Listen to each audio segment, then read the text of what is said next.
Estamos em 2016, ano das tão aguardadas Olimpíadas do Rio de Janeiro. Em meio a uma crise política e econômica, o assunto que deveria ter tomado a pauta durante os últimos meses acabou um pouco relegado. Sabemos que diversos projetos que deixariam um legado para o Brasil não serão concluídos, como a despoluição da Baía de Guanabara e também dos rios da região. Mas e para o esporte? O Brasil conseguiu avançar em algum ponto? O esporte paralímpico, por exemplo, ganhou o maior incentivo no país? É esse o assunto do Conexões de hoje.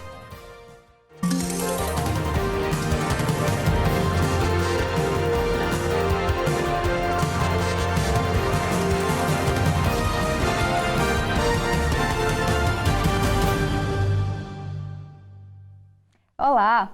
Para falar sobre o nosso tema de hoje, que é um possível legado das Olimpíadas do Rio de Janeiro para o Brasil, nós convidamos pessoas que estão envolvidas com o esporte em Goiás. Bom, nós estamos aqui com o Júnior Vieira, que é superintendente executivo de esporte e lazer do estado de Goiás. Olá, Júnior, muito obrigada pela presença. Olá, tudo bem? É um prazer muito grande estar aqui na TV UFG. Bom, também vamos conversar com o professor Wilson Lino, que é da Faculdade de Educação Física e Dança da Universidade Federal de Goiás. Olá, professor Wilson, obrigada pela presença. Olá, Camila. Olá, Júnior. Olá, Guedes. É um prazer estar aqui com vocês para discutir um assunto tão importante. Vamos conversar também com o técnico da seleção feminina de vôlei sentado, José Guedes. Olá, obrigada pela presença. Olá, Camila. Obrigado a vocês pelo convite para estar conversando e debatendo com vocês um pouquinho de esporte, principalmente o esporte paralímpico, com pessoas que discutem isso no seu cotidiano, o Júnior e o professor Wilson. Bom, para começar a falar um pouquinho de investimento. O Brasil investiu uma grande soma de dinheiro nessa Olimpíada e também deveria ter investido na preparação desses atletas desde a última Olimpíada. Como é que vocês veem esses investimentos que o Brasil fez?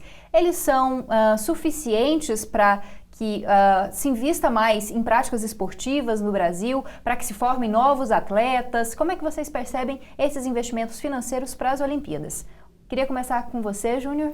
Eu acho que nunca é suficiente o dinheiro e a gente sabe que o esporte no Brasil ainda tem que avançar muito para a gente chegar nos países de primeiro mundo, igual os Estados Unidos, uma China, que esses que disputam as melhores medalhas, a quantidade de medalha. O Brasil ainda está bem aquém ainda. O governo federal, as outras esferas de governo, o governo estadual, os governos municipais, mas isso é uma questão de cultura. A gente tem que começar das crianças por baixo, né? Nós temos que começar um investimento, já dedicar as crianças à prática esportiva. Então a gente tem que mudar essa cultura, a gente tem que começar a incentivar o esporte nas escolas, lá quando a criança entra na escola. Então isso eu acho que o Brasil tem que mudar muita coisa para melhorar, mas eu acho que se a gente pegar os últimos 10, 20 anos, nós já melhoramos muito, mas ainda temos muito que melhorar. Professor, você à frente de uma universidade, faculdade, dando aula numa faculdade de educação física, como é que o senhor percebe esses investimentos na educação, na formação também desses atletas? Bem, me parece que um marco significativo para a gente pensar isso foi o ano 2003, né? Com a constituição do Ministério do Esporte, né? A partir de então, o Brasil não tinha uma organização, um caráter de relevância para a política nacional de esporte. A partir de 2003, com a criação do Ministério do Esporte, passa a ser melhor organizado o sistema esportivo do Brasil. É necessária a criação do Sistema Nacional de Esporte. No entanto, o que existe tem dado algumas contribuições, tendo em vista aí as condições objetivas do país.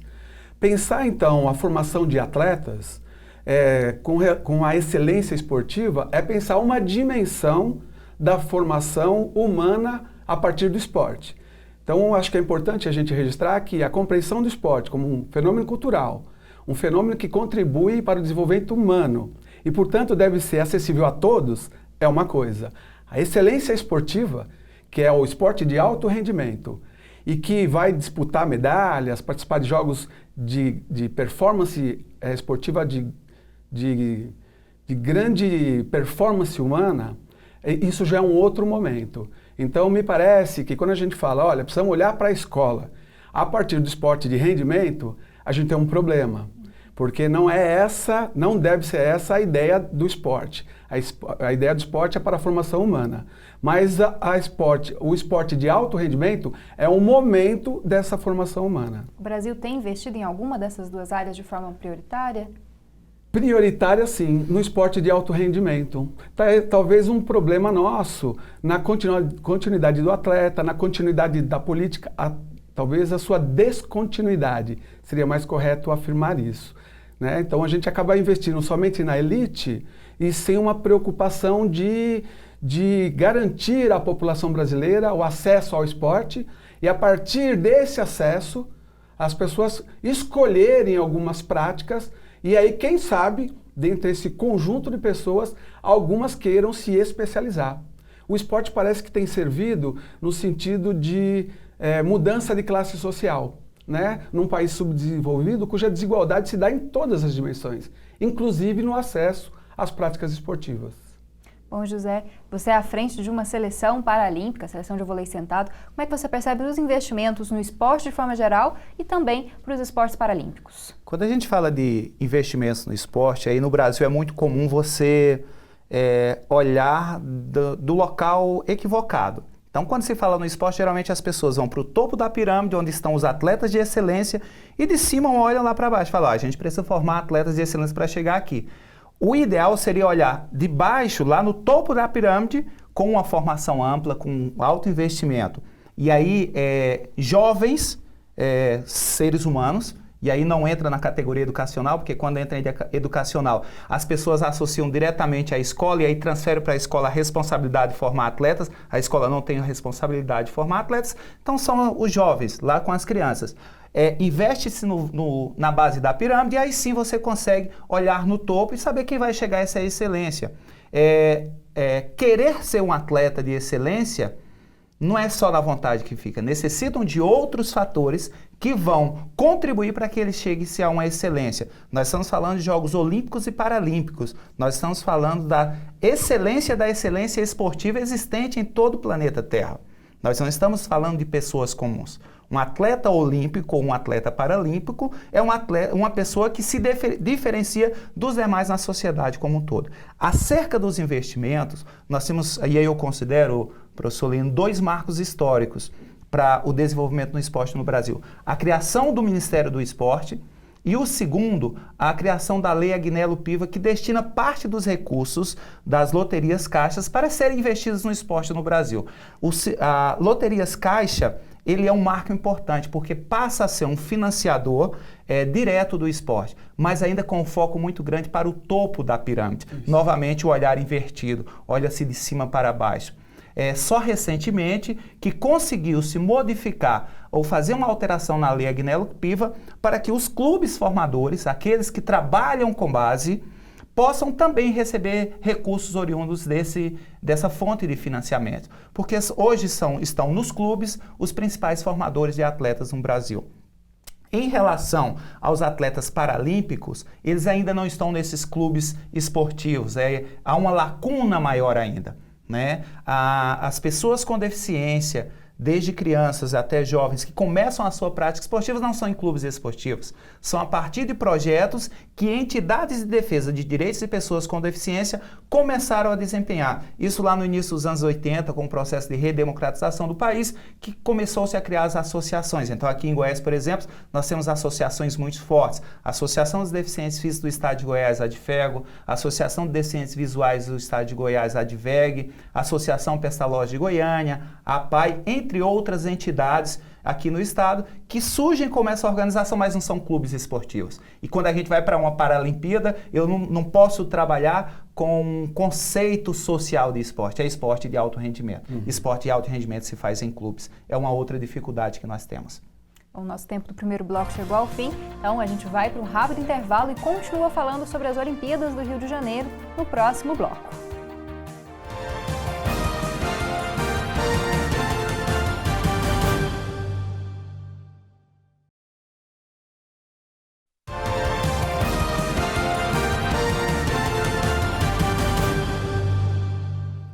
Estamos de volta com Conexões desta semana, que fala sobre o legado das Olimpíadas do Rio de Janeiro, que ocorre nesse ano. Nós estamos conversando com o Júnior Vieira, que é superintendente executivo de Esporte e Lazer do Estado de Goiás, também com o professor Wilson Lino, que é da Faculdade de Educação Física e Dança da UFG, e com o José Guedes, que é técnico da Seleção Feminina de Vôlei Sentado.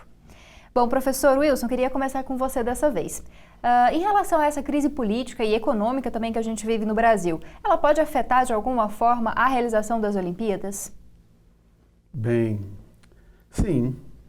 Os movimentos populares, em diversos momentos, eles manifestam uma convulsão social, uma indignação social. No nosso país, um país das desigualdades que todos conhecemos, os altos investimentos, os investimentos maciços em determinadas localidades, por exemplo, no Rio de Janeiro. O Rio de Janeiro é um estado que tem 5 milhões e 200 mil habitantes. Os investimentos foram massivamente que aconteceram na Barra. Então, a população identifica uma melhora, uma qualificação da vida daquelas pessoas daquele entorno. E aí, os demais, né, as pessoas da favela, os demais munícipes, né, o povo carioca, ele, em certa medida, se sente indignado. Tendo em vista também as últimas repercussões da política, são espaços de grande visibilidade no cenário nacional e internacional. Então, provavelmente, teremos mobilizações, sim, que vão acontecer lá. Mas essas mobilizações políticas, a tomada da rua, o exercício político na rua, ele não é de todo ruim, né? É um movimento compreensível. Do ponto de vista da segurança, eu julgo que não. Houve um investimento muito grande na segurança, na qualificação dos quadros, né? Os staffs de segurança, a tecnologia de segurança, ela é muito bem formada. Então, nesse sentido, eu não temo muito por essa segurança, mas que haverá mobilização durante os Jogos, eu julgo que sim, principalmente porque isso estará acontecendo num período que o impeachment da presidente Dilma estará tomando um contorno final. Então, será um movimento de emulação política, sim. Você concorda? Concordo com o professor, eu acho que nós passamos essa fase política, estamos atravessando uma das maiores crises políticas e econômicas do Brasil, né? Então, foi uma crise muito séria que nós ainda não acabamos, nós estamos aí como se diz, né, passando de um governo para o outro e não está certo que vai ser esse outro que vai continuar, ainda não está definido. Igual o professor falou, vai estar definindo isso justamente na época das Olimpíadas. Então, isso é grave, eu acho que vai ter movimentos. O professor falou muito bem que algumas regiões do Rio de Janeiro tiveram um investimento muito maciço e a maioria não tiveram. Eu estive lá essa semana, estive no Parque Olímpico essa semana no Rio de Janeiro e realmente, professor, até a linha de metrô que vai para a Barra da Tijuca é um investimento fabuloso. Estão todos investimento naquela área onde vai acontecer os Jogos Olímpicos. E a maioria do Rio de Janeiro não teve esses investimentos. E como a maioria do Brasil também, foi escolhido uma cidade, uma capital que vai sediar as Olimpíadas. Então as Olimpíadas no Brasil, mas não é no Brasil, é no Rio de Janeiro. É a única questão que o Brasil passa por todas as cidades, por todas as capitais, pelas 27 capitais, é a tocha olímpica, que é o símbolo olímpico, anunciando os Jogos, mas que realmente a cidade que foi privilegiada aqui, com orçamento maciço, o investimento, foi a cidade do Rio de Janeiro, igual o professor falou, mas não é a cidade toda, é onde vai acontecer os Jogos. Tá? José, quer dar uma contribuição também? Sim, havia uma expectativa muito grande com a realização dos Jogos no Brasil, né? As pessoas trabalharam esse conceito, que o Brasil ganharia uma visibilidade, tem todo um contorno por trás disso, e que, neste momento, ele concentra-se apenas no Rio de Janeiro. Há uma outra preocupação em relação à crise econômica e política, é que desde que foi anunciado o Brasil como país sede, a cidade do Rio de Janeiro, nós tivemos uma continuidade na política, não é? Que foram os governos do PT, desde o governo Lula até agora o segundo governo Dilma, e no momento da realização, no momento final, há uma mudança de gestão. E no Brasil, infelizmente, nós temos uma cultura da descontinuidade da política pública. Então, essa descontinuidade numa reta final de jogos, onde o principal investimento realizado nos jogos é um investimento público, não é? Os Jogos do Rio já tem dados que mostram isso, que são os jogos que saíram proporcionalmente mais barato para o Estado. A iniciativa privada investiu muito, mas ainda é um investimento maciço do setor público. Justamente nesse momento, nós temos uma descontinuidade do governo. Então isso nos preocupa, inclusive com as preparações das equipes, das delegações, que dependem, na grande maioria dos casos, de recursos públicos para concluírem as suas preparações. A Olimpíada vai chegar a deixar algum legado positivo, tanto em infraestrutura, quanto mesmo em relação ao incentivo do esporte no Brasil, o senhor acredita? Olha, em relação ao legado, nós temos alguns aspectos para trabalharmos, né? Você tem o legado de toda a estrutura física que fica lá, mas nós tivemos assim, experiências ruins com o legado dos Jogos Pan-Americanos do Rio 2007, né? Nós estamos aí há menos de 10 anos depois, algumas estruturas utilizadas naquele período já não podem mais ser utilizadas hoje. Então essa é uma dificuldade que nós temos quando nós falamos de legado físico. No caso do esporte paralímpico, o principal legado hoje, nós temos dois legados. O principal do ponto de vista de estrutura física é que o Brasil ganhou, com a realização dos Jogos aqui, um centro paralímpico de treinamento de excelência que é melhor que os melhores centros de treinamentos do mundo, melhores que os que tem na China, melhores que o que tem na Ucrânia. Então nós ganhamos esse centro de treinamento em São Paulo, que, para os telespectadores terem uma ideia, ele hoje vai atender 15 das 22 modalidades paralímpicas dentro de um único local, com estrutura de hotel, de academia, de piscina, toda estrutura para que você possa proporcionar que o atleta alcance a sua excelência, né? Então tem toda uma estrutura por trás que proporciona essa condição. O segundo ponto, que talvez seja o mais importante, é o legado da mudança de paradigma que as pessoas têm em relação às pessoas com deficiência, né? As pessoas com deficiência, eles são um segmento da sociedade que historicamente tem lutado por seus direitos, né? Você pode ter até uma luta isolada, mas a conquista é do coletivo. Então, existem lutas isoladas de diferentes segmentos, mas as pessoas com deficiência têm essas conquistas garantidas coletivamente. Então, os conceitos que serão modificados a partir dos Jogos, eles ajudarão demais as pessoas com deficiência. Foi feita uma pergunta ao presidente do Comitê Paralímpico Internacional qual que seria o principal legado dos Jogos do Rio. E aí ele respondeu da seguinte forma: eu espero que após os Jogos do Rio, as pessoas enxerguem um atleta paralímpico não pela sua deficiência, mas pela sua capacidade de realizar determinadas atribuições. E é isso que a gente necessita. As pessoas com deficiência, elas precisam ingressar no mercado de trabalho. Elas precisam ter uma vida social, mas as pessoas enxergam apenas a deficiência e não o seu potencial, a sua capacidade de executar determinadas tarefas. A gente mais uma vez vai para o intervalo e eu volto com esse questionamento de qual o legado dos Jogos Olímpicos Rio 2016 para o Brasil no próximo bloco.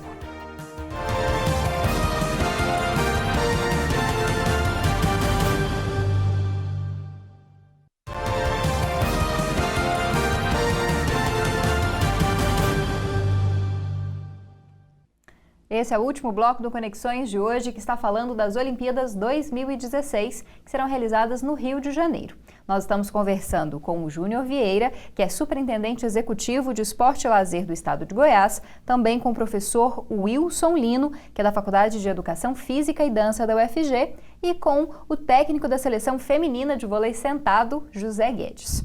Bom, fiz a pergunta para o José Guedes no segundo bloco, agora queria que o professor também nos respondesse. Qual vai ser o legado das Olimpíadas para o Brasil? Esse legado vai ser positivo ou não? Positivo ou não é uma pergunta difícil.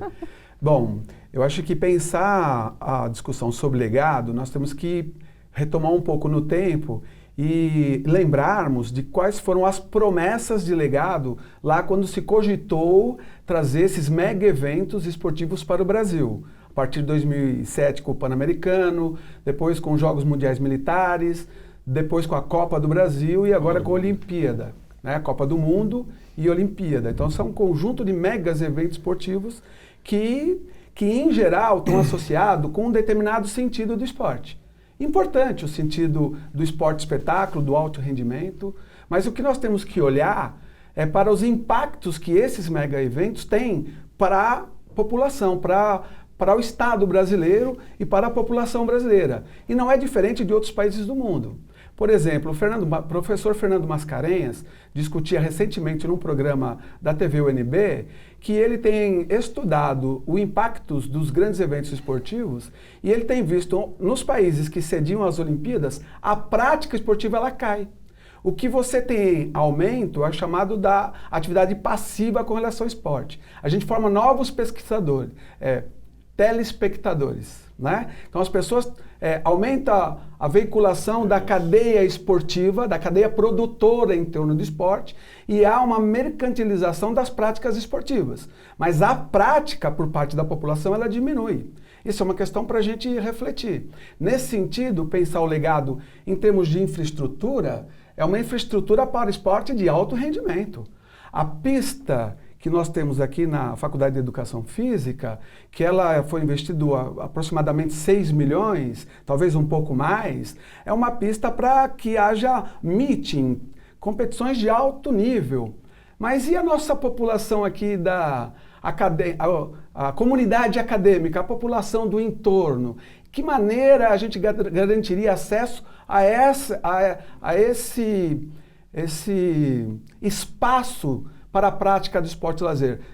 Eu vejo com dificuldades isso, né? Porque é um alto investimento e aí o controle de utilização, os cuidados com a utilização demandam um nível e a garantia de acesso para um conjunto menor do que aquele que a população, que seria o acesso da população como um todo. Uma outra questão, o Sistema Nacional de Esporte, que deveria ser talvez no começo da primeira gestão do governo Lula, com a criação do Ministério do Esporte, com a organização das conferências nacionais, a população brasileira participou e demandou a criação do Sistema Nacional de Esporte, né? Antecede os mega eventos esportivos no Brasil. Em 2006, nós realizamos a segunda Conferência Nacional de Esporte, cujo tema foi Criação do Sistema Nacional de Esporte. Em 2007, com mega eventos esportivos começando, há um abandono dessa discussão. Então, penso, Camila, que o nosso maior legado, que seria a criação e funcionamento do sistema, a gente entra no ciclo dos mega eventos, no ciclo olímpico, a gente termina ele e a gente não vai ter a consolidação do sistema para o esporte nacional. O que é, do meu ponto de vista, uma perda de uma grande oportunidade. Talvez com o final do ciclo dos grandes eventos, nós retomemos essa discussão, não é? Porque ela é importante. Não adianta você ter o atleta de excelência lá na ponta se você não tem dentro do seu próprio país um programa estruturado e organizado dizendo como deve ser feito a formação de pessoas para trabalhar no esporte, para pessoas vivenciarem o esporte, não pensando no topo da pirâmide, né? Um exemplo, o Canadá, sim, ele tem um programa esportivo voltado para crianças a partir de 6 anos, onde eles não enxergam o topo da pirâmide. O programa esportivo canadense ele tem um único objetivo, não ter uma população obesa, porque a obesidade é um grande...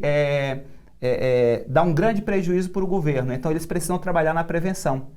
E aí encontraram no esporte essa ferramenta. Eles não investem para formarem atletas de pontas. E o meu medo também, professor, é o seguinte, que o esporte sempre é olhado, para a gente ver a questão do Ministério do Esporte, que foi criado em 2003. Agora, dessa mudança de presidente da Dilma para o Temer, foi claramente que o Ministério do Esporte ia ser extinto. Não foi extinto por causa das Olimpíadas. E eu tenho certeza que depois que passar as Olimpíadas, eles podem extinguir o Ministério do Esporte. Então esse trabalho que nós avançamos aí, de 2003 até agora, pode ir por água abaixo depois que passarem esses grandes eventos. Esses grandes eventos esportivos no Brasil. A Copa do Mundo, as Olimpíadas, a Paralimpíadas. Então, e o esporte também é sempre usado. Você vê hoje, quem que é o ministro dos esportes hoje? É um deputado que começou, que era do PSDB, depois foi para o lado da Dilma, votou contra o impeachment e foi dado um cargo para ele de tipo assim, ó, toma isso aqui, porque você agora vai apoiar o governo, seu partido apoia o governo. Agora não é nada ligado ao esporte, não tem ligação nenhuma com o esporte. Então sempre usado politicamente. E o Ministério do Esporte agora não acabou, porque nós estamos na véspera da Olimpíada, porque senão era um dos ministérios que teria sido acabado. Então a gente tem que ver o legado que vai deixar as Olimpíadas, Eu acho que, além da parte física, por exemplo, onde vão se jogar o handball, parece que vai ser usado para transformar em 4 escolas municipais lá no Rio de Janeiro, o parque aquático, algumas coisas vai transformar um parque lá no maior parque, o segundo maior parque do Rio. Então vai ter o legado físico, mas eu acho que é o que o professor falou aqui. O legado que deveria deixar, que o próprio professor falou que não é, que a prática esportiva para as crianças, mas o próprio professor disse que diminui depois que passa as Olimpíadas.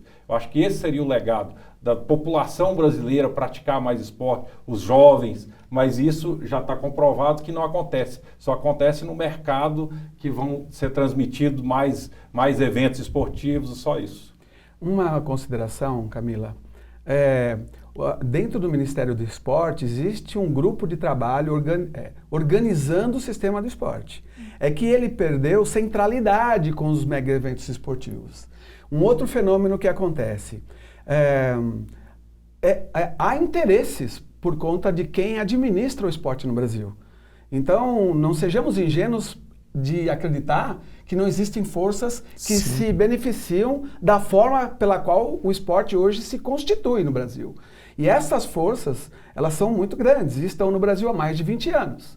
Então nós estamos observando um fenômeno agora, novamente indo para a escola, novamente na palavra, na linguagem dos políticos, das pessoas, da mídia, né? Dizendo que não, o esporte tem que ir para a escola, a escola deve ser o celeiro de atletas, né? Temos que a escola tem que formar atletas, que é a ideia de tomar o esporte como uma pirâmide, que a escola é a base da pirâmide para a formação do atleta.